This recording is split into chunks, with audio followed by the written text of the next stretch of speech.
जनाब चेयरमैन, बहुत बहुत शुक्रिया। जनाब स्पीकर, सॉरी।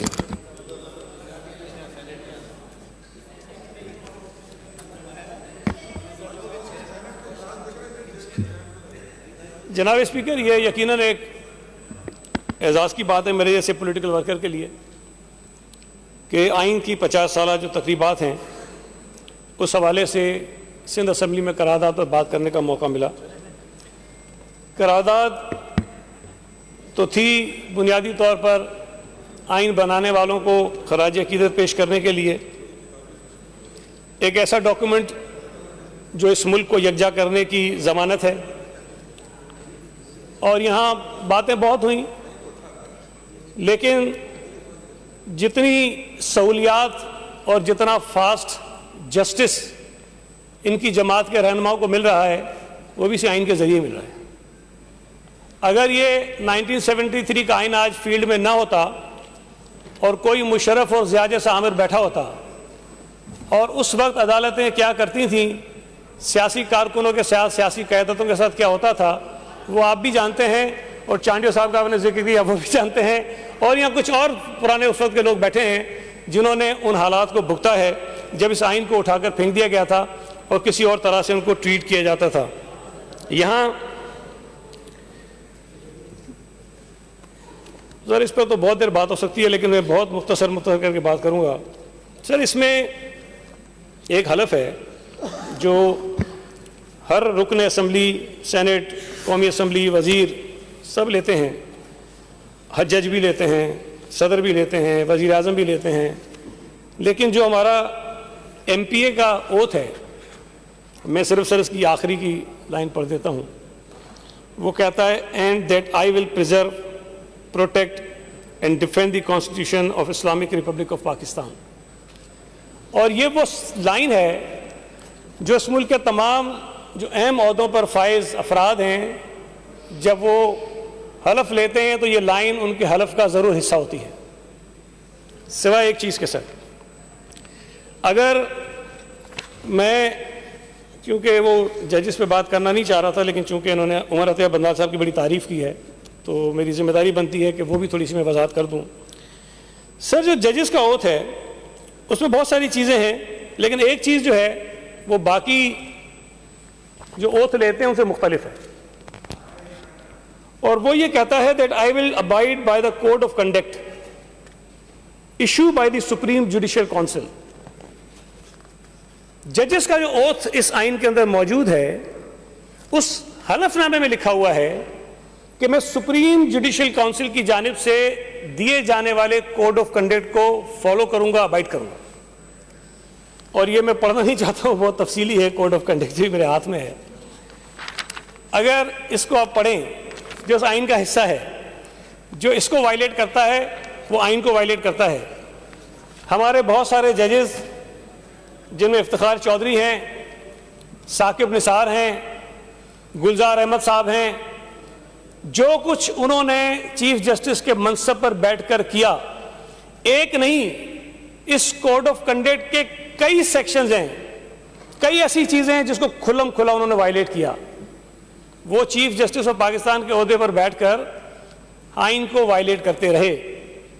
और हमारे दोस्त शहरियार साहब कह रहे थे कि आर्टिकल 68 को हम वायलेट करेंगे, जिसमें यह लिखा है कि पार्लियामेंट में किसी जज के कंडक्ट को डिस्कस नहीं किया जा सकता। बिल्कुल ठीक कहते हैं। इसी आइन में यह भी लिखा हुआ है कि आप फौज पर बात नहीं कर सकते, लेकिन अगर फौज पॉलिटिक्स में मदाखलत करेगी जो इस आइन की खिलाफ वर्जी है तो मैं बात करूंगा। अगर जजेस अपने कोड ऑफ कंडक्ट को वायलेट करेंगे, इस आइन को वायलेट करेंगे, तो मैं बात करूंगा। आर्टिकल 68 आपको उस वक्त तक रोकता है जब तक तमाम इदारे इस आइन के दायरे में रहकर बात करें। यह कोई बात नहीं है कि फौज आए, मुंतखब हुकूमत को घर भेज दे और उसके बाद कहे कि हम इस आइन को मानते नहीं हैं, यह तो रद्दी के टोकरे में फेंक दूंगा, और फिर कोई यह तवक्को करे कि इस पार्लियामेंट में खड़े होकर हम इस पर बात नहीं करेंगे। बात बिल्कुल करेंगे, इसलिए कि सर हमने हलफ उठाया है कि हम इस आइन का दिफा करेंगे।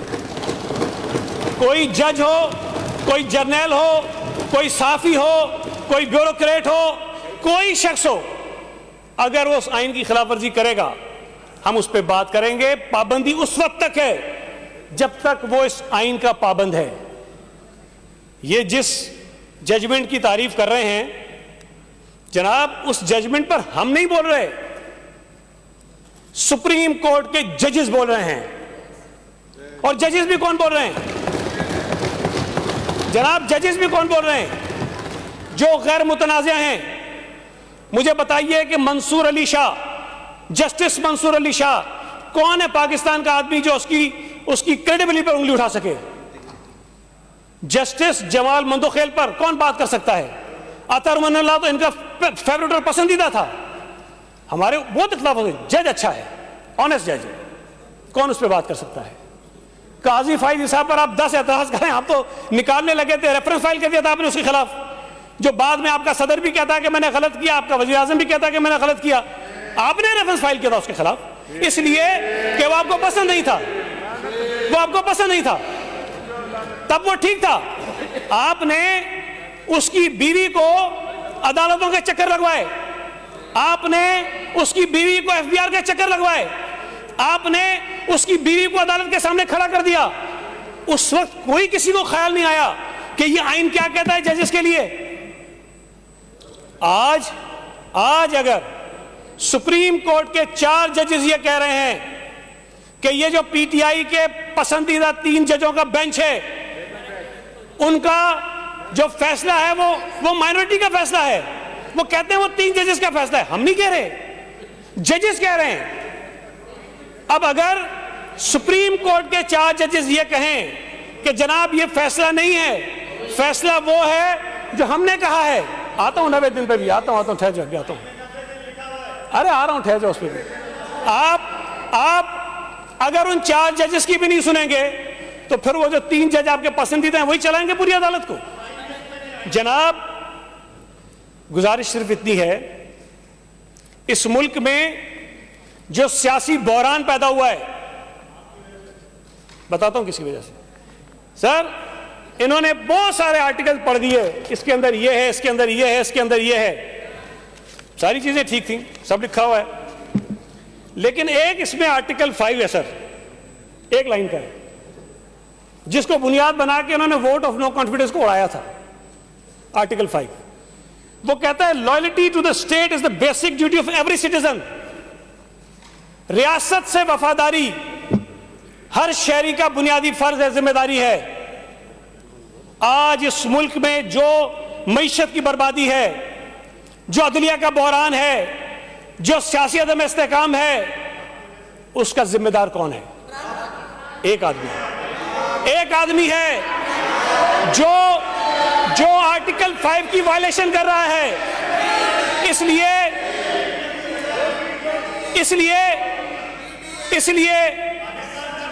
कि अगर वो वजीर आजम था, पीटीआई का सरबराह है, पाकिस्तान का शहरी सबसे पहले है, और ये आर्टिकल 5 उसके ऊपर भी लागू होता है।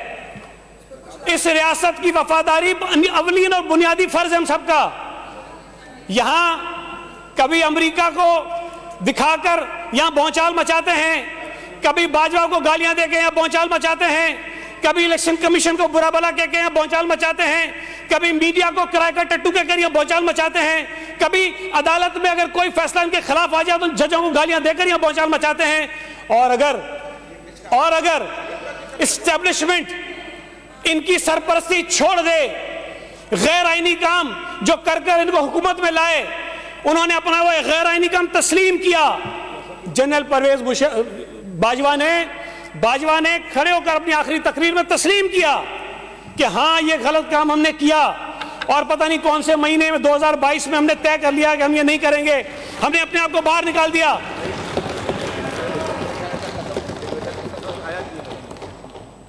जनाब, जब फौज गलत कर रही थी हम बोल रहे थे, ये हमें पकड़ रहे थे। जब फौज गलत कर रही थी मीडिया पे उनके खिलाफ बोलने वालों को ये नौकरियों से निकलवा रहे थे, ये उनको जेलों में डलवा रहे थे, इसलिए कि हम आइन की पासदारी की बात करते थे। आज ये आइन के चैंपियन बने हुए हैं।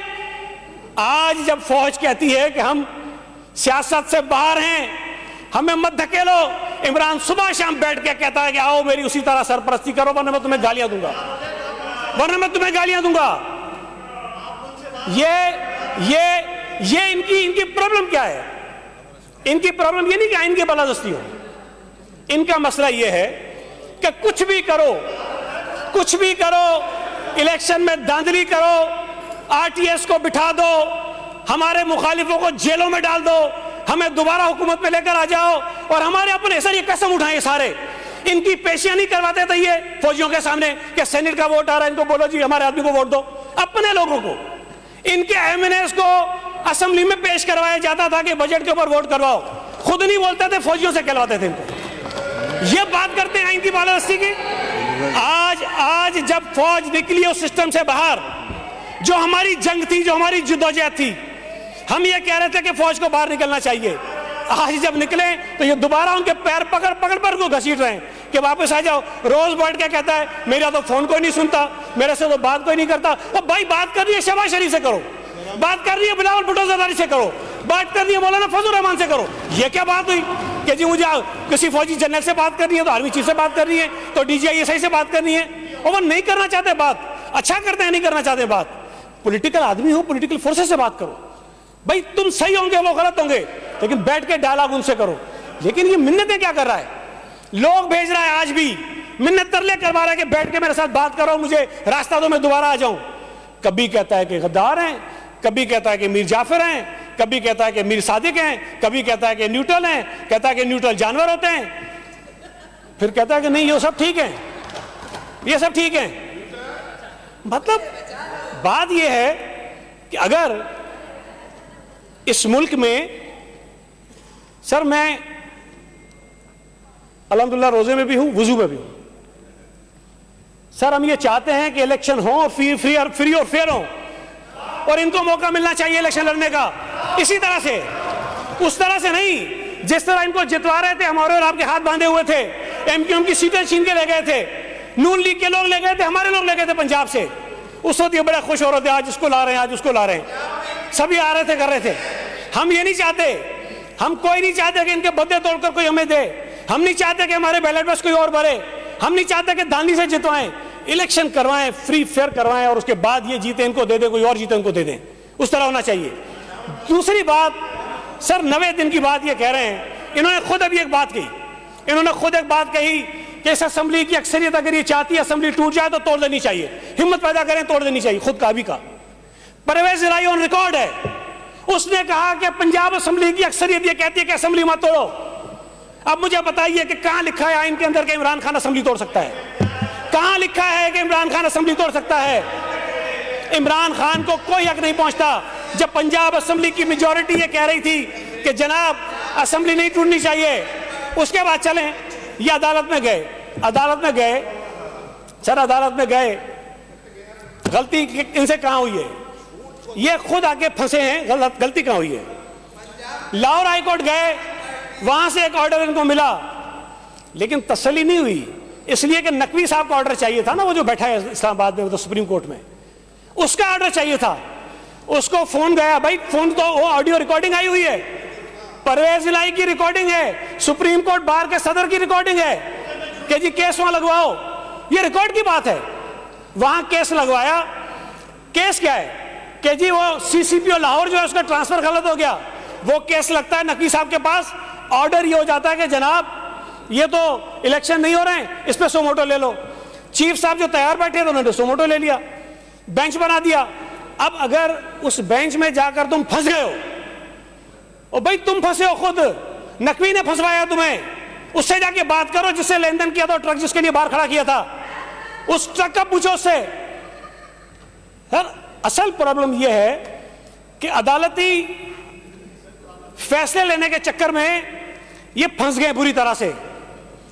अब हाई कोर्ट का फैसला अपनी जगह मौजूद है, उसको परसू करते, वहां नहीं भागे, सुप्रीम कोर्ट भागे, जहां ये खुद तो फंसे हैं, बाकियों की भी इज्जतें पामाल हो रही हैं, जो इनके इश्क में इतने, मैं क्या कहूं, इतने बेचारे वो बेचैन हो रहे हैं। अच्छा, मफादात सबके अपने अपने। काजी फायजी साहब से पहले इलेक्शन चाहिए इनको, मसला ये है। और उसके लिए सब चीजें कर रहे हैं। मसला ये है, अब बात ये है, ये आइन इनको याद आ रहा है, मुझे बताएं, वोट ऑफ नो कॉन्फिडेंस भी तो इसी आइन में लिखा है ना sir, vote of no confidence भी इसी आइन में लिखा है। सदर पाकिस्तान ने दरवाजे पे खड़े थे वजीर आज़म हाउस के, इमरान ने चिट्ठी दी इसको, असेंबली डिसॉल्व, वहीं दरवाजे पे खड़े होकर ऐलान कर दिया, मैंने मान लिया। सर इतनी जल्दी ये सब कुछ हुआ। देखें, मैं तो असेंबली में भी कहा, बार बार हर जगह कहता हूं, इस हुकूमत की सबसे बड़ी गलती यह है, मौजूदा वफाकी हुकूमत की, कि जिस दिन सुप्रीम कोर्ट ने यह कहा कि कौमी असेंबली को गलत डिसॉल्व किया गया था, इमरान पर, अलवी पर, सूरी पर, इन सब पर आर्टिकल 6 लगना चाहिए था और इनको जेलों में डालना चाहिए था साइन को तोड़ने के लिए। हमने नहीं किया ये। सर ये जिन जजेस की बात करते हैं, सर आर्टिकल 239 इतना सिंपल है, मैं जरा 2 लाइनें पढ़ दूं ताकि, इन्होंने तो शुरू में पढ़वा ली, मैं तो खुद पढ़ता हूं, क्या करूं। सर 239(5) कहता है, no amendment of the constitution shall be called in question in any court on any ground whatsoever। इसमें कौन सी तशरीह चाहिए भाई आपको? आइन ये कहता है कि पार्लियामेंट की जानिब से की जाने वाली कोई भी तरमीम किसी भी ग्राउंड पर किसी भी वजह से अदालतों में चैलेंज नहीं हो सकती। अदालतें चैलेंज करती हैं, लेती हैं, सुनते हैं कि सारे सुनते हैं जरूरी। सर आर्टिकल 63A का, सर 63A, उसमें 60 अब राबिस्तान खान मुझे कह रहा आइन की क्लास पढ़ देगा। अब क्या करें? अब राबिस्तान खान हमें बताएगा कि आइन की ये क्लास पढ़ो। वेरी गुड, शाबाश सर, क्या बात है। सर 63A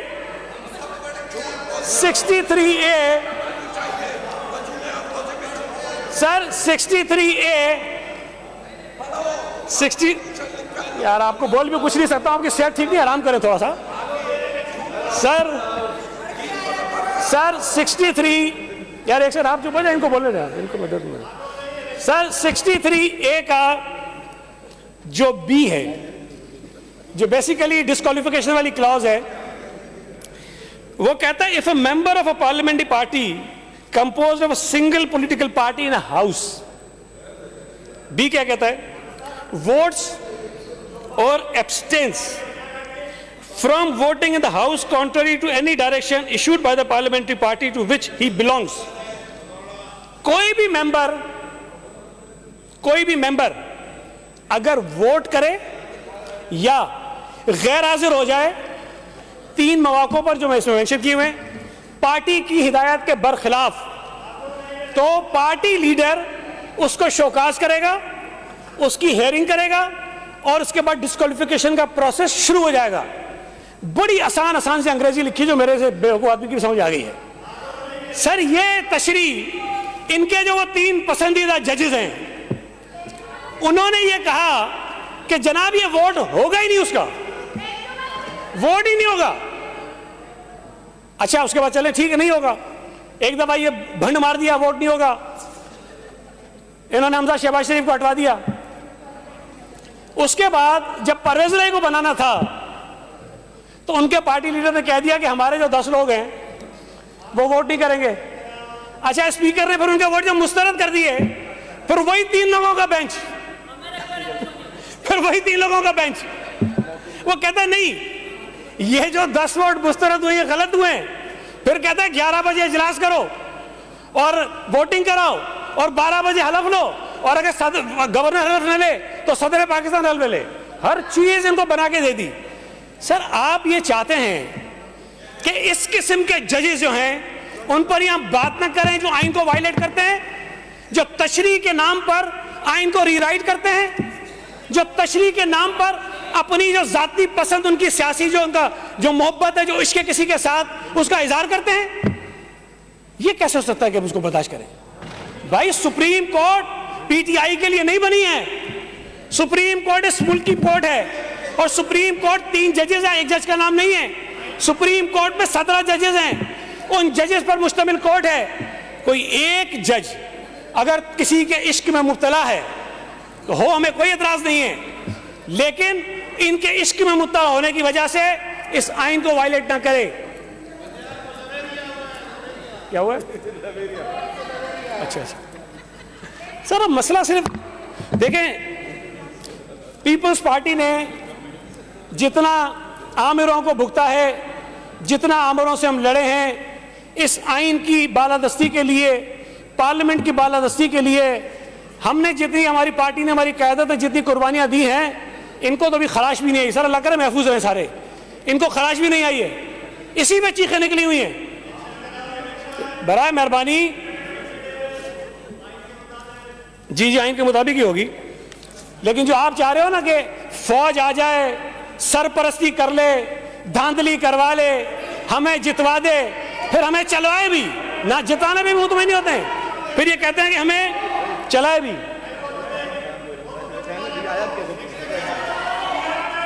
प्लीज बैठ के कमेंट पास ना करें, प्लीज। सर बात ये है, बैठ के कमेंट पास ना सर करें। बात ये है, मैं सर बस अब बात खत्म कर रहा हूं। इसी सुप्रीम कोर्ट ने शहीद जुल्फकार अली भुट्टो को एक झूठे केस में फांसी की सजा देकर कत्ल किया। अब अगर कोई कहे कि हम उस जज पर बात ना करें क्योंकि आर्टिकल 68 लिखा हुआ है, हम तो करेंगे। सर शहीद जुल्फकार अली भुट्टो के कत्ल का रेफरेंस पिछले 12 साल से सुप्रीम कोर्ट के किसी कोने में पड़ा हुआ है। पाकिस्तान का साबिक वजीर आजम था, यह आइन पाकिस्तान को देने वाला था, पाकिस्तान को एटमी ताकत बनाने वाला था। हम कुछ नहीं कह रहे, हम कह रहे हैं कि उसको इंसाफ दो, उसने तो वापस नहीं आना सर, उसे इंसाफ दो। लेकिन इन जजों में इतनी हिम्मत नहीं है कि उस केस को दोबारा सुने, उस रेफरेंस को दोबारा सुने, एक फैसला करें और चले यही कह दें कि सजा ठीक थी, लेकिन सुने तो सही, फैसला तो करें। वो नहीं करेंगे। वो जो वोट डालने वाला रेफरेंस था ना, अलवी साहब का भेजा था उन्होंने कि जी बताओ कि वोट पढ़ सकता है कि नहीं पढ़ सकता, उसको सुबह 6 बजे शुरू करेंगे, रात 12 तक सुनेंगे, लेकिन जुल्फकार अली भुट्टो के कत्ल का रेफरेंस नहीं सुनेंगे। अगर ये रवैये जजेस के हों, आप कहेंगे आर्टिकल 68 रोकता है, मैं नहीं समझता कि रोकता है।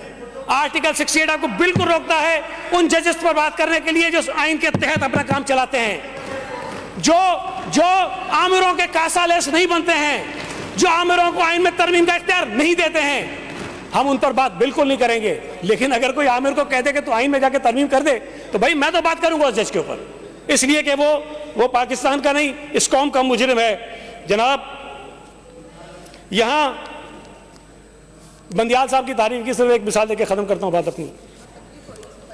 Sir disqualification, life time disqualification के केसेस आए बंदियाल साहब के पास, और उन्होंने कई लोगों को ताहयात डिस्क्वालीफाई किया। बंदियाल साहब उस बेंच में थे। अभी कुछ महीने पहले एक केस और उनके पास गया, और उसमें कहते हैं कि ये जो ताहयात डिस्क्वालिफिकेशन है तो बड़ा काला कानून है। तो भाई तू नहीं किया था, तुमने खुद किया था, और यहां कोई और आ गया तो कहते हैं नहीं ये तो गलत हो गया, इसको रिव्यू करेंगे। अच्छी बात है, कोई नहीं होना चाहिए ताहयात, लेकिन ये सब नहीं हो सकता। देखिए आपने ये सुना होगा कि मुख्तलिफ वक्त में मुख्तलिफ जज ने एक फैसला दिया, फिर दूसरे वक्त में किसी दूसरे जज ने कोई और फैसला दिया, उसके बिल्कुल उलट दे दिया। लेकिन यहां एक ही जज एक फैसला देता है, वही जज कुछ अर्से बाद उसके उलट दे देता है।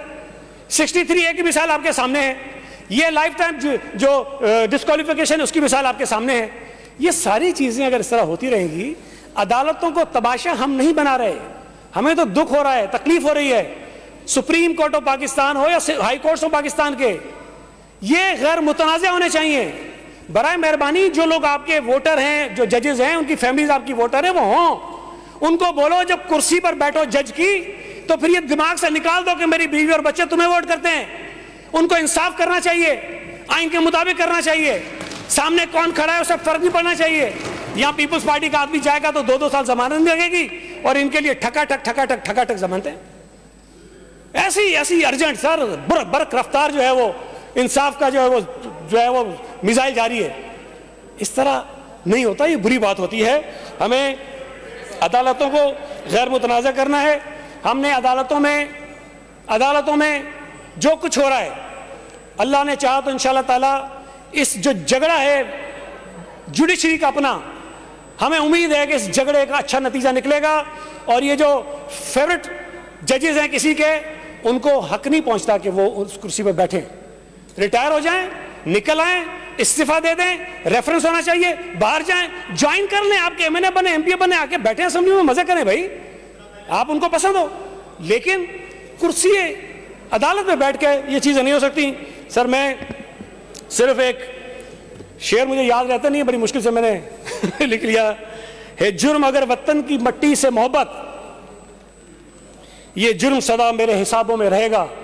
ये शेर मंसूब है शहीद जुल्फ़िकार अली भुट्टो के लिए, शहीद बीबी के लिए, हमारी क़यादत के लिए, पीपल्स पार्टी के उन कारकुनों के लिए जिन्होंने इस आइन के लिए कुर्बानियाँ दी और भी जाने कुर्बान की। बहुत शुक्रिया।